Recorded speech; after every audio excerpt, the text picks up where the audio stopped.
strive for peace.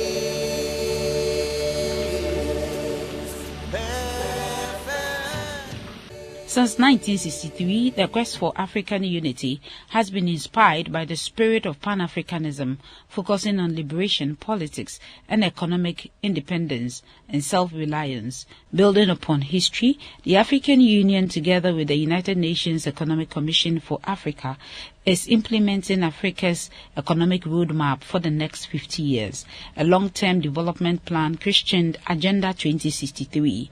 In the 50 years agenda, the AU has reviewed its plans and commitments, taking into account lessons from the past. In the new AU agenda, the critical issues include placing mobilization of the people and their ownership of continental programs at the core, the principle of self-reliance, and Africa financing its development agenda domestically through foreign exchange from natural resources. Agenda 2063 was extensively discussed at the joint annual meetings of the African Union Specialized Technical Committee on Finance, Monetary Affairs and United Nations Economic Commission Conference for African Ministers of Finance in Addis Ababa, Ethiopia, March 2015. The conference is a great opportunity because for the first time we have 25 events and we are seeing a growing interest in discussing issues that are correlated. Before we would just discuss the agenda of the ministerial itself. Now we discuss things like urbanization, industrialization, trade, issues relating to the social sector. We have a very interesting discussion going on about climate change. So it has become really a hub for activities around the ministerial conference. You know, we in 2013 did a very good description and also analysis of the history of the continent and all that has been achieved in the first 50 years. It was a very lively period with a lot of major achievements on the political front. But people realized that on the economic side we needed to accelerate, we needed to have transformation that is deeper. And that transformation required a new vision. A vision of what Africa do we want in 50 years, an Africa that will be prosperous, in peace with itself, but also an Africa that will have the right place in the world. If we are going to have, by 2063, 30% of the world population, we think that we should also have 30% of the world's wealth. So how do you plan for that to happen is what Agenda 2063 is all about. It's by going in blocks of 10 years, how we want to make sure that this time we are not going to miss on the opportunities of development that other regions have benefited before. I think we have suffered from an economic structure that was very colonial, with natural resources that are produced without value addition, and those natural resources then are all the way transported to ports, and then these ports export them raw, and then we wait for the transformation to take place somewhere else, and then we import transformed goods. Also, we have suffered from being so distracted in the way we have dealt with agriculture, the bulk of the population being in the primary sector, and no productivity gains in the last 2-3 decades. So we need to change that, and we call it economic transformation, structural transformation. And we have a very clear focus on what that means. That means industrialization. It's not a coincidence that other countries that are doing well are called industrialized countries. Well, we want also industrialization, and we are latecomers in doing industrialization. So we have to do it differently, and we have to take into account that the landscape has changed, and also that we cannot occupy niches that have been occupied in the meantime by many other regions. So ours has to be an African-centered industrialization process. That means that we have to really try to learn from the mistakes of the past when industrialization did not take place, to avoid that this time around we are going to lose the boat. I think they have a very important role, because the ministers of finance are really the ones that keep the public purse. They are also very influential in terms of their economic policy interventions. The governors of central banks sit into the monetary policy decisions. So between them, they have quite a strong role in transforming the economies of the continent. And until now, a lot of discussions of strategic nature, they were very much sectoral. It was like the Ministry of Transports discussed transports, the Minister of Health discusses health, the Minister of Education discusses education, without integrating this into a whole. Now, fortunately, a lot of countries are having a vision. Out of that vision, they have a much more solid planning. We still have lots of problems like statistics are not good and so on, but this planning effort is not going to really work if it's not really integrating finance and economic actors from far afield, not just public sector, into the process. That's why a meeting like this, where you have different streams of specialists, but also decision makers, makes a difference. Mobilizing all stakeholders and putting in place sustainable financing mechanisms. We would like you to discuss all these issues under the broad theme of implementing Agenda 2063, planning, mobilizing, and financing for development. Focusing on the first 10-year implementation plan of the agenda and its domestication at national and regional levels, as well as its financing. Indeed, non-governmental stakeholders, African stakeholders, such as the private sector and civil society organizations, are also expected to domesticate Agenda 2063 into their plans and activities, since they actively participated in its formulation. They make substantive inputs during consultations that were held for its formulation. Recognition and acceptance of the fact that Africa cannot successfully implement Agenda 2063 without adequate and dependable financing should be the driving force behind participants' discussions. Despite the continent's commendable economic performance, we all know that this growth has been largely jobless and uninclusive in nature. As a matter of fact, in some African countries' economies, growth has been accompanied to a large degree by high rates of inequality. We should not neglect opportunities and the global market as well as our international traditional development partners.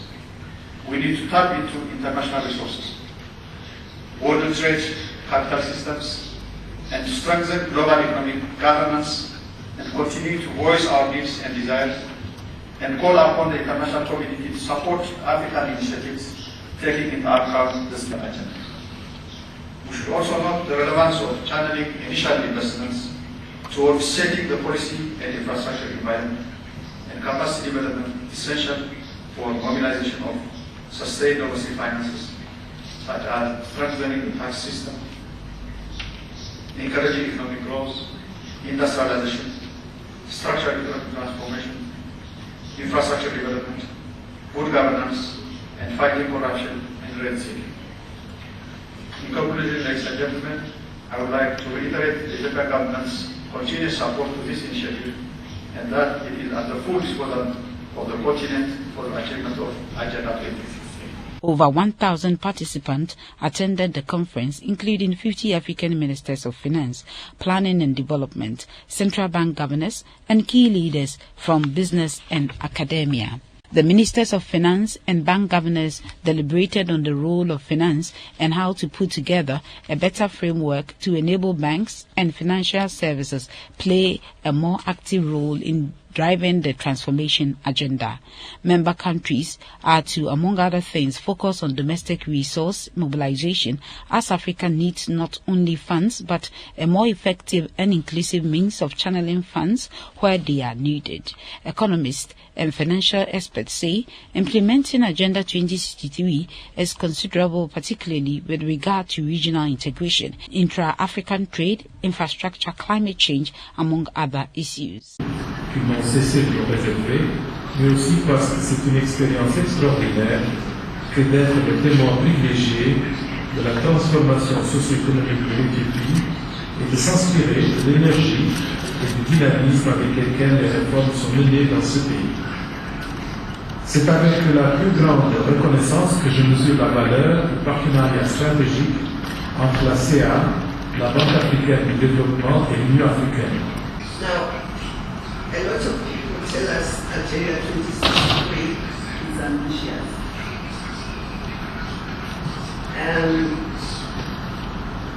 But, you know, one of my high school principals once said that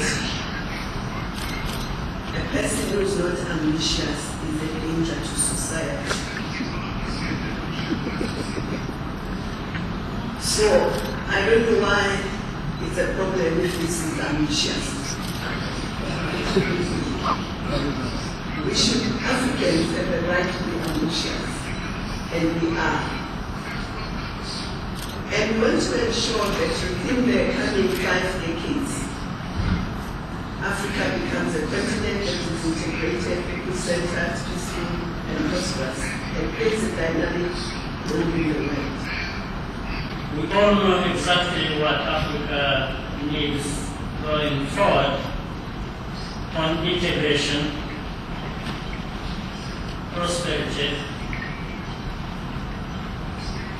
and stability, and more equal global partner Africa should be.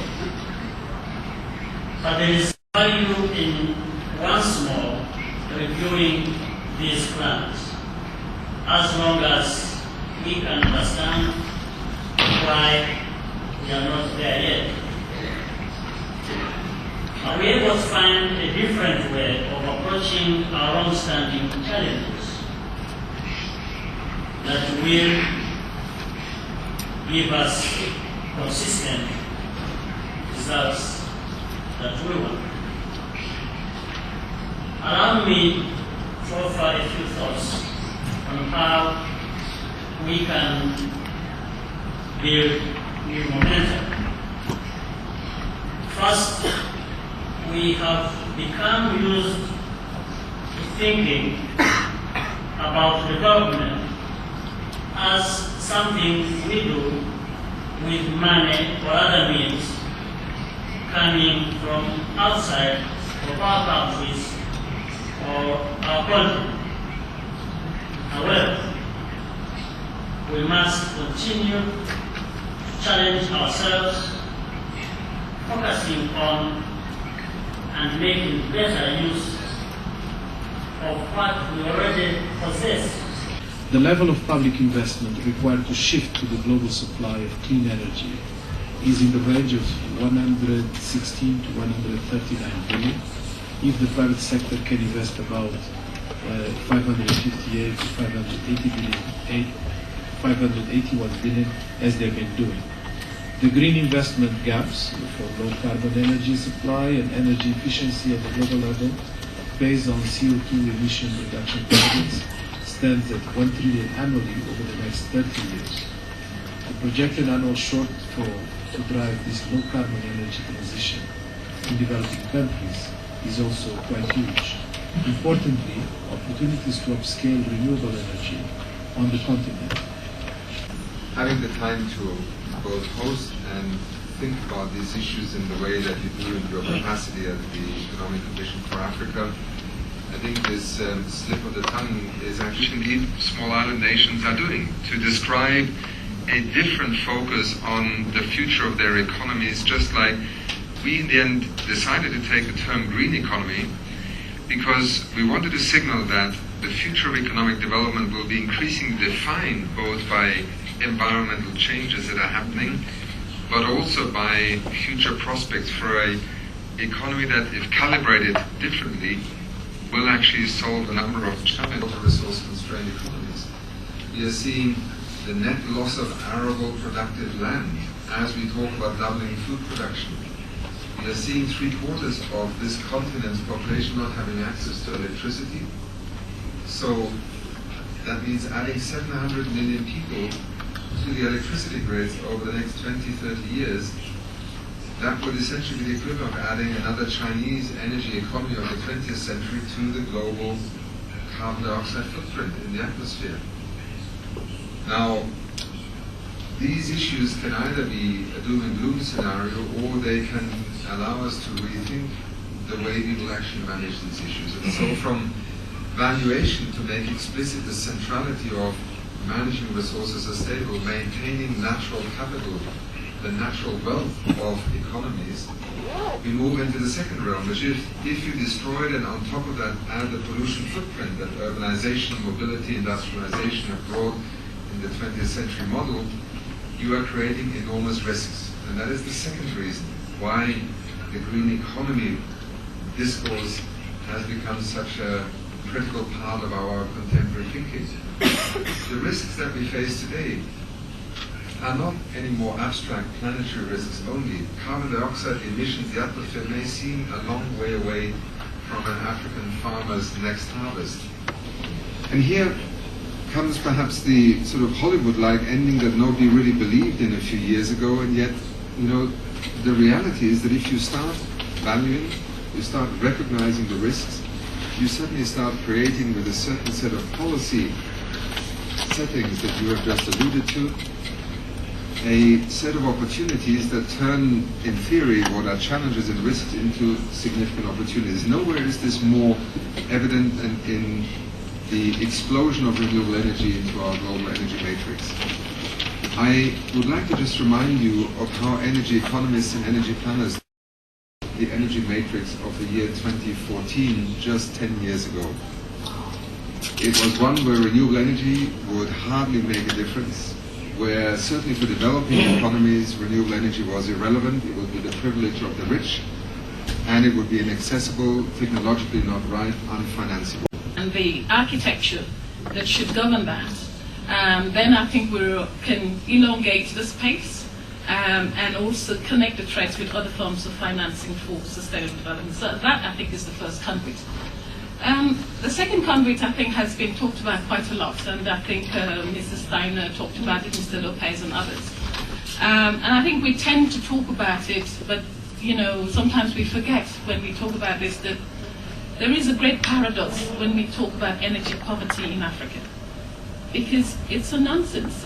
We all know that energy in itself, we have energy in abundance. We have different types of renewable energy. Perhaps the distribution of all these renewable energies is uneven. So I think we have to move from that narrative of poverty to the narrative of self-sufficiency. And I think, again, we have to also use energy, or the energy sector, as a litmus test. Because there again, if we get the energy sector right, then I think, you know, we're onto a big thing. But again, one other point with the energy sector is that there are a number of initiatives that are coming up. The Access 2020, the Africa Clean Energy Corridor, the Power Africa, so many different initiatives. But the fragmentation of these initiatives is just as injurious as inaction. That even the developed countries, very powerful, still issue 25 to 30 year bonds on the infrastructure development.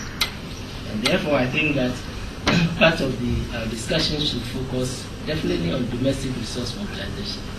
And when it comes to mobilizing resources for infrastructure development, the capital markets are always the best. And I think that the presentation from Kenya is very extensive. The situation where African countries treat infrastructure development, capital budget, as a budget, a difference in the budget, and go to the shortening of the market, treasury bills, and others.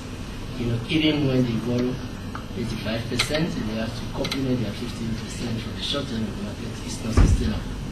And I think, therefore, there is a context in which we should see some of the countries that have been going, you know, to the capital markets lately, you know, to raise financing.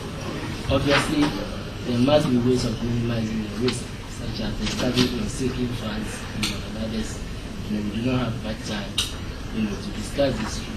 In other words, in as much as we want to focus on domestic resource mobilization, these must leverage both continental institutions, which we are building, such as African Fisheries Fund, as well as capital markets for development, just as the BRIC and advanced countries do. If you take CBD, much of their money for development in China elsewhere, and on this continent comes from the capital markets. In view of this, the group sees as appropriate the UN Resolution 68/279 of June 2014, which calls upon the Regional Commission, with the support of regional development banks and other relevant entities, to hold regional consultations.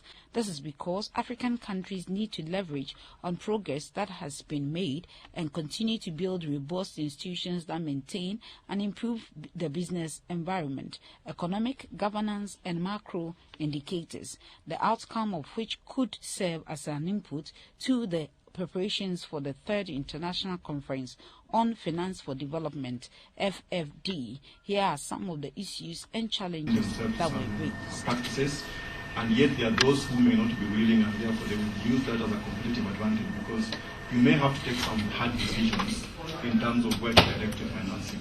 And in that hard decision, you may become uncompetitive in the market, especially if the other players are not playing to the game. And so the discussion was revolving around the fact that as an industry, can we create some level playing field for the members, create some principles to which members can align, and in the same case create a level playing field. And so the challenge was put on the KBA as the umbrella body to come up with something. And so the way we approached it is that we thought of coming up with principles. And these principles will not be more or less voluntary. It would be for all the members of the association to align themselves to it. Because otherwise, if you make, in terms of those who are willing can come along, and then the others can come along as the mechanism develops, it was going to be counterproductive. So many of the sustainable development projects have a significant social return components. Now, it is critical that this gap in private and social returns is covered, especially if we want to finance these sustainable development projects. Now, we have already seen, for example, in the case of renewables, where the success of the industry was built on the initial funding, on the initial partnership between public and private sector that allowed projects that had very large social returns at the beginning, were funded through public partnership with the public sector. Over time, that social return, that public return gap was reduced, and the private sector took over the funding. So when we're thinking in terms of designing mechanisms of financing for sustainable development projects, we have to think in terms of addressing this gap between social and private returns, so that eventually it can be closed. And one of those issues is domestic resource mobilization. Absolutely key. Domestic resource mobilization, very important. And there's a lot of, approaches there. I mean, you've heard some of them around the table already. Tax governance reform, very important. Preventing illicit financial flows to the tune of $50 billion a year, as we heard. Encouraging public-private partnership, that's really important. Deepening the capital markets, very important. So there's a whole range and spectrum of things that you can do in terms of domestic resource mobilization, and ensuring that it's also transparent and accountable. And the reason transparency and accountability is important from that point of view is that, one, it helps the policymakers to plan better, but it also helps the citizens to follow the money. So that's why it's important. And it also, in a sense, changes behavior and incentivizes behavior that leads to better outcomes in terms of, However, industrialization through trade is one of the areas to influence Africa's sustainable development. And African institutions like the UNECA, the AU, the African World Bank, the African Export Development Bank, the African Insurance Company, etc., are being joined increasingly by a number of trans-border African private sector entities. So if you look in the banking sector, for example, you see a number of banks that are now operating in more than 10 or 20 African countries. And it is the belief that some of these institutions, once they begin to do cross-border business, can also help identify cross-border industrialization projects that they themselves can fund in association with other non-African institutions, private equity funds, and other international organizations. Making this city due to this, the launch of the 2015 Economic Report in Africa, commonly known as the Acronym ERA 2015. In the Specialised Institute, the theme of the Economic Commission for Africa is chosen for this year. This theme is of immediate relevance, and notably in the context of the ongoing negotiations on the 2020 agenda. According to available reports, the continent loses a colossal amount of over $60 billion from financial resources annually through illicit financial flows. Some of the side events at the conference included a meeting of climate change, agriculture, women and gender issues, and Africa's index, among many. The ability to put a governance structure for adaptation, for example, that helps to improve implementation is pretty weak. And the lessons we can learn from what has been implemented is very weak as well. So basically, there are some key elements of the report that needs to be taken very seriously when Africa is concerned. As they go for these negotiations, whether it's the post-2015 negotiations or whether it's the COP meeting in Paris, they do have the evidence, because that is one of the challenges that we find, that yes, we go and the government is asking us, you bring us the evidence. Right now, the discussions and the debates which are going on the post-2015 agenda is the indicators. How are our researchers actually informing the statistics departments in our nation with the indicators? We are the ones who have that information. How are we sharing it with our government? First of all, each country needs to incorporate in its developmental strategy how the evidence generated from the universities locally can be meaningfully integrated to the development of approach they are following. So be it in their growth and transformation plan, be it in their climate resilient green economy, in every sector. The climate, first of all, is a resource. It's a very important resource. It's a resource that enables our production systems in agriculture. It's a resource that's also hugely important in terms of weather systems, but also in terms of our water and production systems. So climate can be a make or break issue. In terms of our economies are hugely affected by climate. Because of the fact that many of our countries are very, very much dependent on rain-fed agriculture. If you take things like ecosystem adaptation, how you rehabilitate soils and all of that, a lot of communities, if they're given some incentives, can already start doing them for themselves.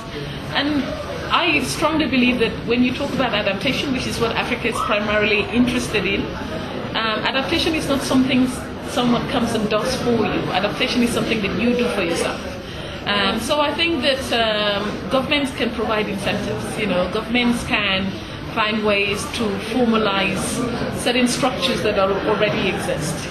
Certain institutions, local institutions that are already doing some good work in different parts of Africa can be given incentives to work with local communities in area of production systems, so that farmers can do more, pastoralists can reduce the risk, of crop failures.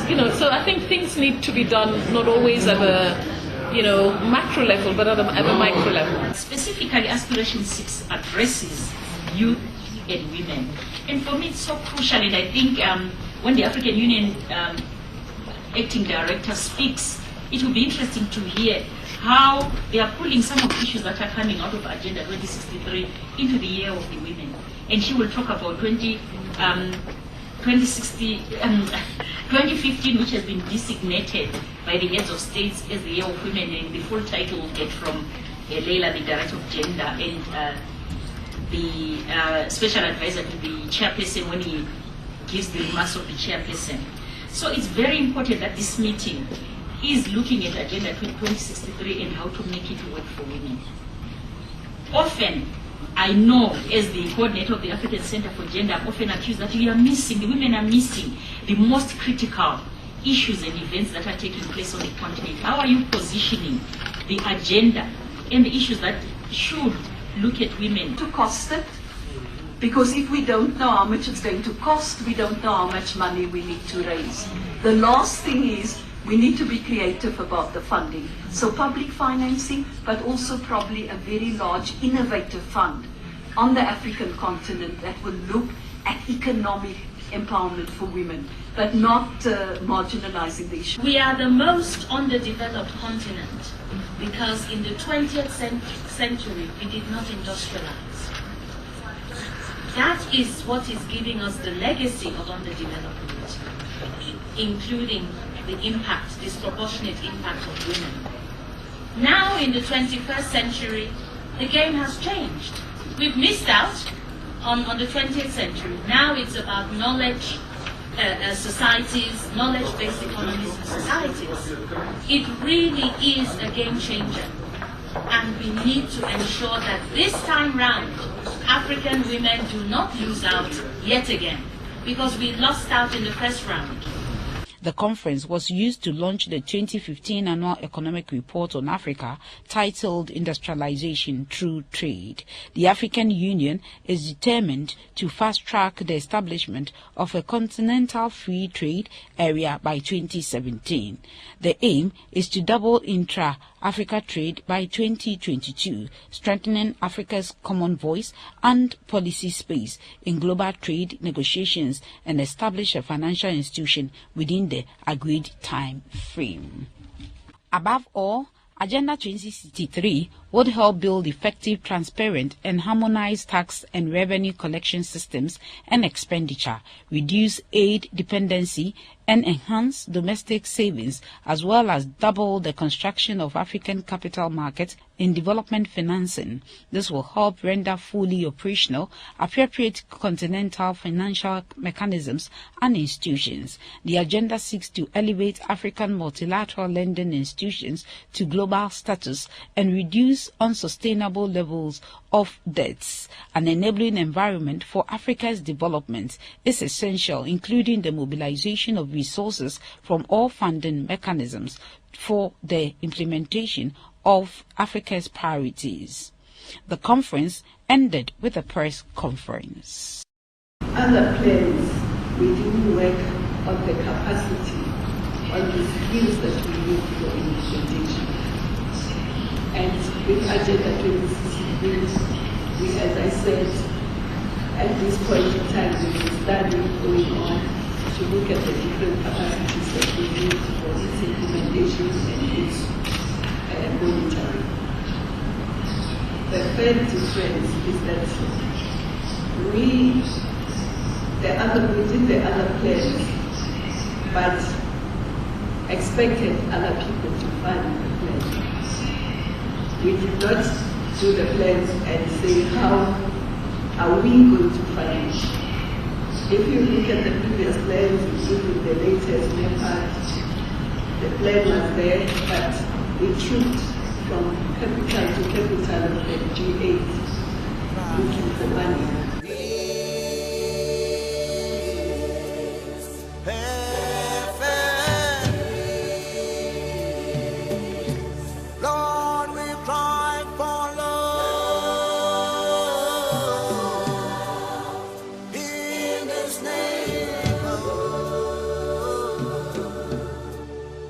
I'll tell you